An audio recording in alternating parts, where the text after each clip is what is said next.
Bonjour et bienvenue sur Célibat épanoui pour cette nouvelle vidéo. Alors aujourd'hui, on va continuer de parler de comment vivre un célibat épanoui de façon pratico-pratique. Ça, c'est la question qu'une abonnée m'avait posée et la semaine dernière, nous avons commencé à voir 2 points. On a vu que voilà, nous devons changer notre perception du célibat. Nous devons aligner notre pensée à ce que dit la Bible. Voilà, parce que la Bible ne dit pas que le célibat c'est une malédiction. La Bible ne dit pas que le célibat c'est une mauvaise chose en tant que tel. La Bible ne met pas les gens mariés au-dessus des personnes célibataires.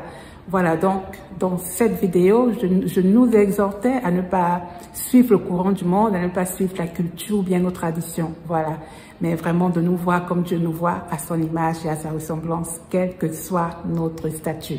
Et en deuxième lieu, nous avons vu que l'une des deuxièmes manières de vivre son célibat de manière épanouie, c'est d'apprendre à se contenter de l'état dans lequel on se trouve. On a pris l'exemple de Paul qui a dit qu'il a appris à se contenter, de l'état dans lequel il est. Voilà, nous avons également vu que le mécontentement, quand on cède au mécontentement, on risque de placer l'objet de notre désir au-dessus de Dieu. C'est que nous ne voulons pas, bien entendu. Voilà. Et puis aujourd'hui, on verra 2 autres astuces très puissantes. Alors, la première, sans plus tarder, avant cela, je dois vous rappeler que la formation « Je deviens organisée pour un célibat épanoui » commence le 27 novembre.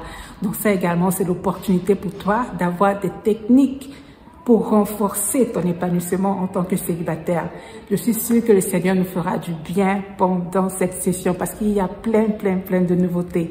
Et je dis également merci aux femmes qui se sont déjà inscrites. En tout cas, on passera de très bons moments par la grâce de Dieu.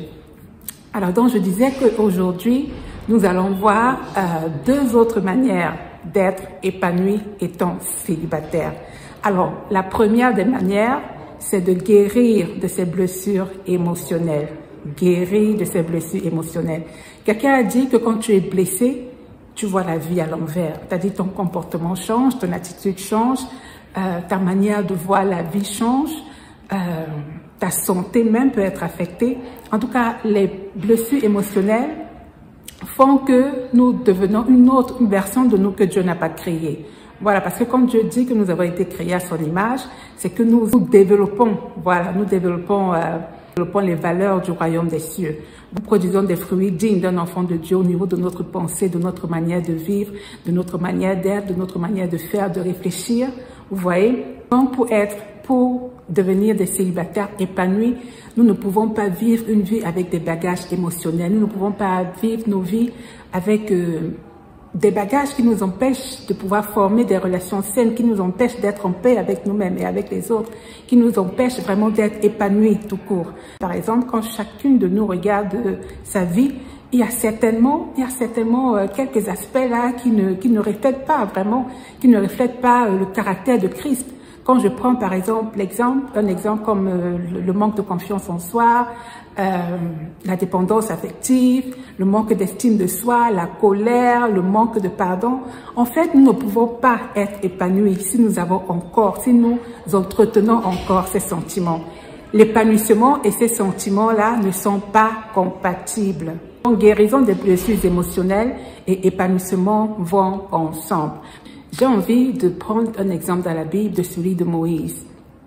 On sait très bien que Moïse avait des problèmes de colère. Quand tu lis dans la Bible, tu te rends compte par exemple que quand il a vu la souffrance que l'un de ses frères hébreux subissait aux mains d'un Égyptien, il n'a pas pu résister à la colère par exemple et puis il l'a tué. Un tempérament colérique qui l'a empêché de voir Canaan, d'entrer à Canaan. On voit qu'il n'a pas pu entrer à la terre promise à cause de cette faiblesse également qu'il avait, c'est-à-dire c'était quelqu'un de colérique, voilà. Le peuple s'est plaint qu'il avait soif, le peuple qui conduisait du désert vers la terre promise, Canaan. Donc le peuple s'est plaint qu'il avait soif. Dieu lui a dit, parle au rocher pour qu'il puisse sortir de l'eau. Mais Moïse, dans sa colère, dans son attitude colérique, il a plutôt frappé le rocher. En fait, il a désobéi à Dieu dans sa colère, ce qui fait qu'il n'a pas pu entrer à Canaan malgré les 40 ans dans le désert. Voilà. Donc, en fait, il peut y avoir des attitudes comme ça que si nous ne rectifions pas, si nous ne travaillons pas sur elles, ben, ça peut vraiment nous porter, ça peut vraiment fermer les portes que Dieu veut ouvrir devant nous. Je prends également, par exemple, l'exemple de l'amertume. Quand on lit dans Hébreux 12, 15, la Bible dit, par exemple, par rapport à l'amertume, « Veillez à ce que personne ne passe à côté de la grâce de Dieu, qu'aucune racine d'amertume ne pousse et ne cause du trouble en empoisonnant plusieurs d'entre vous. » Il y a une autre version qui dit qu'aucune racine d'amertume ne pousse des rejetons.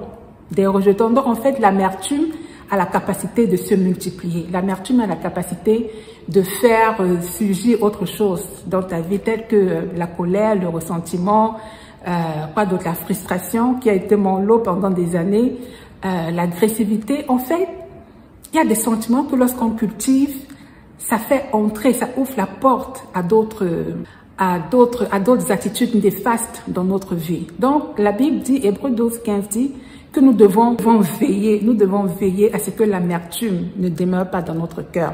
Moi, à côté de l'amertume, je mettrais plusieurs autres choses. Le manque de pardon, l'envie, les critiques, le ressentiment. En tout cas, toutes ces choses que nous savons ne glorifions pas le Seigneur. La Bible dit que c'est comme un poison dans notre vie. C'est comme un poison dans notre corps.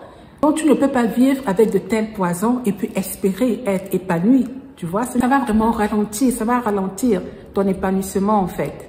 Alors, je vais également vous lire Philippe 4 au verset 8. Ça dit ceci. « Au reste, frères, que tout ce qui est vrai, tout ce qui est honorable, tout ce qui est juste, tout ce qui est pur, tout ce qui est aimable et qui mérite l'approbation, ce qui est vertueux et digne de louange soit l'objet de nos pensées. » Amen. Ça, c'est un verset puissant. Comment je veux des fois me passer un peu au crible de la parole de Dieu là. Quand je lis ce verset, je me dis franchement, les pensées que tu es en train d'avoir par rapport à telle ou telle personne, ça ne s'aligne pas à ce que la Bible dit. La Bible demande que tout ce qui est honorable, juste, pur, aimable, tout ce qui mérite l'approbation, ce qui est vertueux, digne de louange, soit l'objet de nos pensées. Donc, vraiment, que chacun s'examine sur la base de ce verset pour savoir si vraiment il n'entretient pas des pensées pour savoir si vraiment les pensées qu'il a s'alignent vraiment à la manière dont Dieu veut que nous pensions des autres, de la vie, de ce qui nous arrive même tous les jours. Amen. Non, comment guérir des blessures émotionnelles? Ça, c'est tout un autre sujet que peut-être par la grâce de Dieu, nous allons entamer dans les prochaines semaines, dans les semaines à venir. Alors, la deuxième manière de devenir épanoui de manière pratico-pratique, c'est de vivre, c'est de donner un sens à sa vie, c'est de vivre une vie qui produit des fruits. Alors, je vais vous lire mon verset préféré. Ça dit, en réalité, c'est lui qui nous a fait. Nous avons été créés en Jésus-Christ pour des œuvres bonnes que Dieu a préparées d'avance afin que nous les pratiquions. Amen. Bon, pour toi qui te demandes si Dieu a vraiment des choses prévues pour toi qui te poses la question de savoir si tu as une raison d'exister sur cette terre, je t'invite à méditer ce verset. Dieu dit qu'il y a des bonnes œuvres qu'il a préparées pour toi à l'avance afin que tu les pratiques.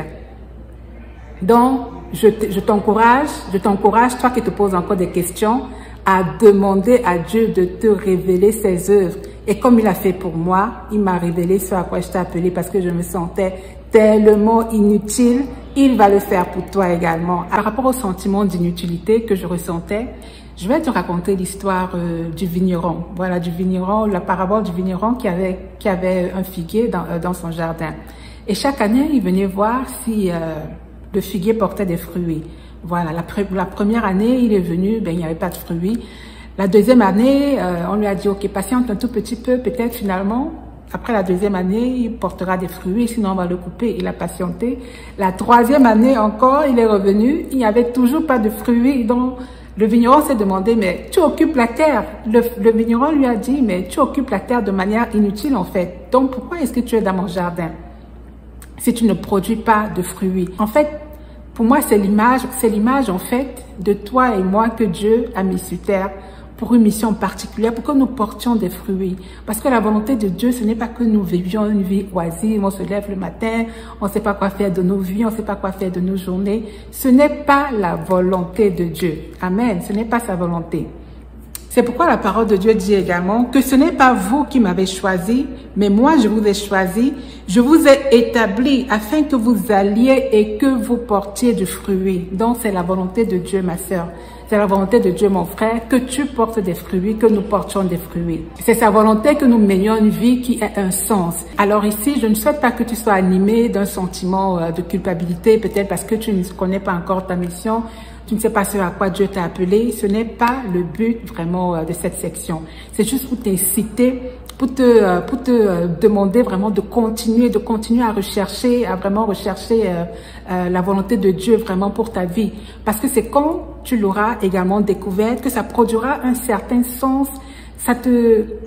En fait, ça va t'aider vraiment à être épanoui. Et même si tu ne sais pas encore ce à quoi Dieu t'a appelé, même si voilà, tu es encore en train de tâtonner, la formation que j'offre, vraiment le volet Ma vie, ma vision, va beaucoup t'aider à vraiment pouvoir établir une vision au moins pour ta vie, même si, comme j'ai dit, Dieu ne t'a pas encore vraiment clairement, vraiment de la manière dont tu veux que Dieu te parle, il ne l'a peut-être pas encore fait. Voilà. Je vais te lire ce paragraphe. Dieu ne veut pas que tu vives une vie centrée sur toi. C'est pourquoi il t'a donné ses dons et talents afin que tu puisses être une bénédiction pour autrui. Tant que ces dons ne sont pas découverts, développés, mis à contribution, tu ne pourras pas avoir de l'impact et tu ne seras pas épanoui. Terminer cette session sur l'importance vraiment de produire des fruits, l'importance d'avoir une vision, de savoir vraiment ce à quoi Dieu t'appelle. J'ai mes deux citations préférées vraiment. La première qui dit qu'il est dangereux de vivre une vie sans savoir pourquoi on te l'a donnée. Et celle de Miles Monroe qui dit que la plus grande tragédie de la vie, ce n'est pas la mort, mais c'est une vie sans raison. Donc, pour vivre un célibat épanoui, tu as besoin de non seulement guérir de tes blessures émotionnelles, et en deuxième lieu, puis mener une vie qui produit des fruits. Voilà. Donc, voilà ce que je voulais partager avec toi. Et la semaine prochaine, nous verrons encore 2 autres astuces pour un célibat épanoui. J'espère que tu as été édifié par cette vidéo. N'hésite pas à laisser un commentaire, à partager à une autre célibataire également comme toi qui pourra être édifié par ce message. Je vais te laisser ici et je te dis à la prochaine pour une nouvelle vidéo. Que Dieu te bénisse.